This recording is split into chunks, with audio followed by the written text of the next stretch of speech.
My name's Pat. I'm a member of the CS-USN Cycling and Triathlon Club, and I'm going to give you an introduction on how to fit these cycling bikes. First thing to note is that anything that can be adjusted is in yellow. You'll see yellow throughout the bike, and all these levers can be used to make minor adjustments. We're going to start with the height of the seat. That is done by grabbing this little yellow lever down here.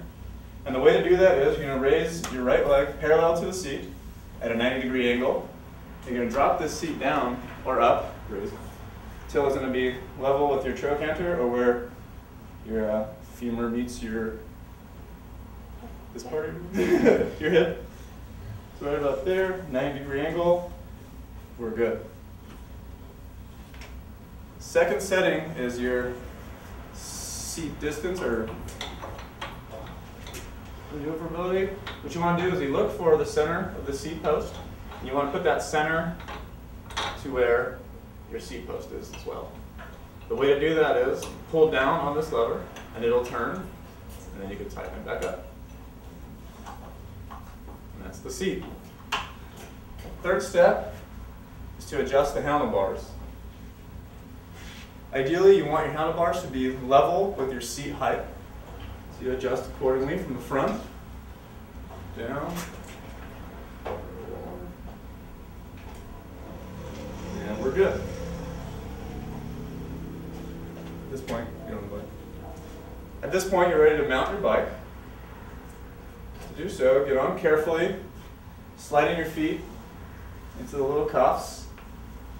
Once on the bike, make sure you lock these down tight by pulling the strap securely down onto your feet. You don't want to have a lot of wiggle room there. Do that for both sides.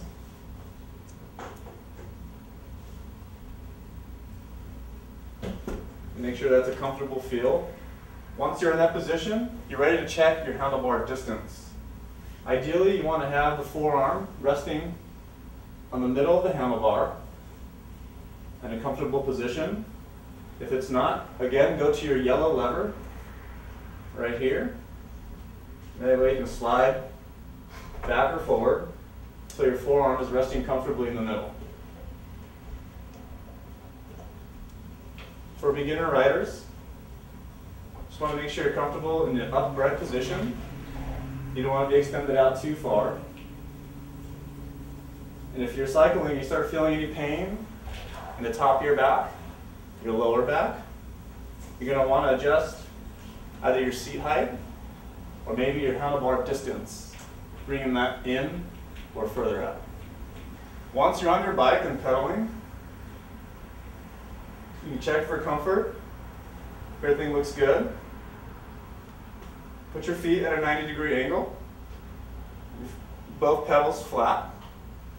To ensure that you're getting a good stretch in your leg, look for your knee height.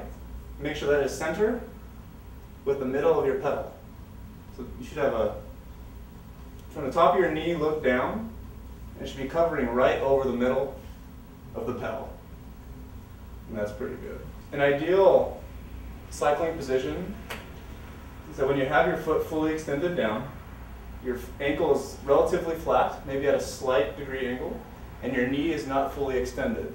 Make sure you maintain at least a 5-degree angle between your knee and your calf.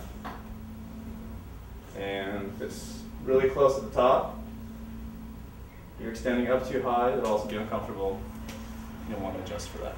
Once you're pedaling, and you feel like you're riding a tricycle, or if you're all scrunched out, or if you feel really stretched out, like you can't reach the bottom, maybe it feels like you're straining to get a full rotation, adjust your seat height accordingly. If you're scrunched up, you're probably going to want to lift your seat up. If you're stretched out and barely able to make that full rotation on the way down, you're going to want to lower your seat just a little bit. Once you're cycling and you're in an emergency and you need to stop, gently push down on the tension adjustment and you'll come to a stop. In your cycling routine, if you want to add tension, look down to the knob and turn it towards the plus sign. That will increase the bike's resistance. Once you get tired and you want to decrease resistance, go towards the minus, and that'll alleviate the resistance. So these introductory settings are good until you can adjust them to your liking. Once you do find out a good setting that's comfortable for you and you're able to ride the whole class, you want to make sure you take note on your settings. They are located on every one of the adjustments. That way when you come into your next class, you can just put those in real quick and you're ready to cycle.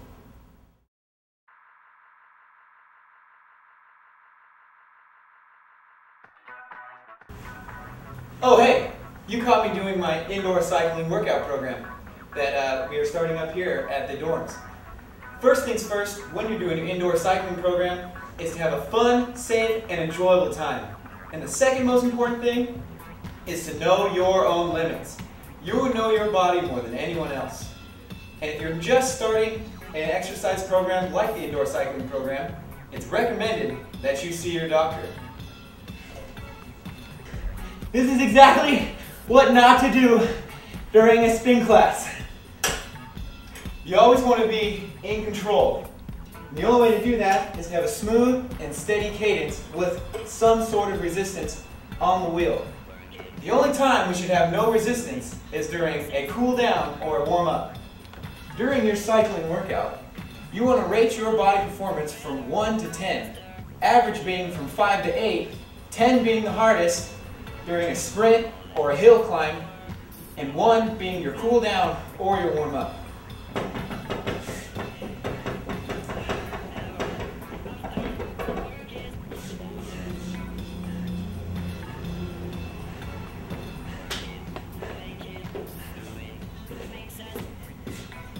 Only residents who see this video get access to the cycling room. You're good, man. You're good. Keep it up. Sprint time. Gotta add the resistance. Whoa, whoa, whoa. Turbo, slow your roll, Holmes. The key in cycling is smooth, consistent transitions. Give it a try.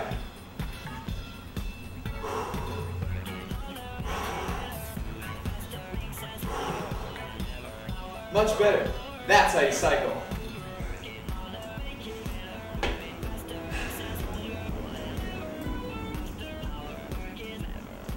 What's the deal, bro? When there's a line for the cycling machines, make sure you be courteous to others and limit your workout to 30 minutes. Hey, but I think it's about time for you. Yeah, it's been 30 minutes. Oh, alright, man. She's all yours. Alright, thanks a lot, man. Thanks a lot. Good workout. Yeah. Totally getting on this right now. Totally. Woo! Good workout. Make sure when you're done with your workout, you come over to the corner where these buckets are, and you get some gym wipes or disinfectant wipes, and you wipe down the bike wherever you had contact most. Usually the seat, the frame, anything you touch, the knobs, and the handlebars. And stay away from that display. So the seat, the frame, the handlebars, and the turn knob. Now there are a few more regulations about using the cycling room. The first rule, no food. At all times, never any food. The second rule is no open containers, only closed containers of water or whatever sports drink you want to drink. The third rule is keep your shirt on, boys and girls. Guys, I don't care how much you bench press, and girls, just be courteous and keep your shirt on. No sports bras. And the fourth rule is no jeans. You're training to be an athlete, so how about you look like an athlete and wear some shorts or some spandex if you're ballsy enough. And dude, I'm just working out. you need to get lost. Get out of here. Get off the bike right now. Hang up your phone. Get off the bike right now. Another regulation that is required for entrance into the cycling room is your sweat towel. A good spot for the sweat towel is right over the handlebars, because when you guys sweat, which you know you are, you get steamy in here, it's going to land right here, and sweat can actually corrode the handlebars and get into the crank and start messing things up. So please, for your sake and for everyone else's sake and the poor bike's sake, put your sweat towel here and it will extend the life of the bike. And I recommend bringing another one so you can get a few damps here, 2 damps here, and continue your workout. Clean after use. Keep audio and video content appropriate. And if someone comes in and asks you to lower the volume down, make sure you listen to them. Shirt on at all times. No marking shoes or cycling shoes in the cycling room. No bare chest now. No food, only water and sealed containers.